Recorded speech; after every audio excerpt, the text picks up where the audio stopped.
మద్య కుంభకోణం చేసిన వాళ్ళందరినీ కూడా అరెస్ట్ చేయడం పద్ధతి న్యాయంగానే ఉంటుంది. ఎందుకంటే నకిలీ మందు తయారు చేసి ప్రజల ప్రాణాలతో చెలకాట వాడినటువంటి అందరినీ కూడా అరెస్ట్ చేసి లోపలేసి వారిని శిక్షించాల్సిన అవసరం ఉంది. ఇది ఎంత పెద్ద వ్యక్తినైనా సరే విస్మరించకూడదు, అరెస్ట్ చేయాలి. అరెస్ట్ చేసి నకిలీ మద్యం మేము అమ్మలేదు కావాలని దుష్ప్రచారం చేస్తారన్నారుగా. పెద్ద ఎత్తున గత ప్రభుత్వం చేసినటువంటి మద్య కుంభకోణాలు, నకిలీ మద్యం జంగారెడ్డిగూడెంలో కానీ రాష్ట్ర వ్యాప్తంగా కానీ వేలాది మంది చనిపోయారు.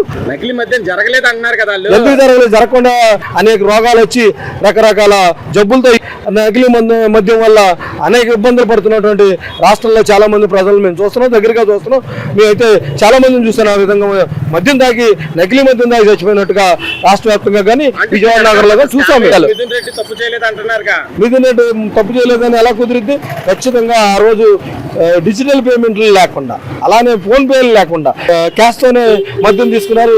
ఏ డూప్లికేట్ మద్యం కాకపోతే ఎందుకని ఆ రోజు డిజిటల్ పేమెంట్ మీరు చేయలేకపోయారు? చేయలేదు కాబట్టి ఈరోజు కుంభకోణం జరిగిందని ప్రజలందరూ కూడా విశ్వసిస్తున్నారు, కోర్టులు విశ్వసిస్తున్నాయి. ఖచ్చితంగా ఈ మద్య కుంభకోణంలో ఎవరుంటారు? రాష్ట్ర వ్యాప్తంగా ఆ రోజు పరిపాలకులు ఎవరుంటే వాళ్ళు ఉంటారు. జగన్మోహన్ రెడ్డి ఉన్నాడు. ఆ రోజు కుంభకోణం జరిగింది, మద్యం కుంభకోణం. ఎక్కడికి వెళ్ళింది అంటారు? ప్యాలెస్కి వెళ్ళింది, తాడేపల్లి ప్యాలెస్కి వెళ్ళింది.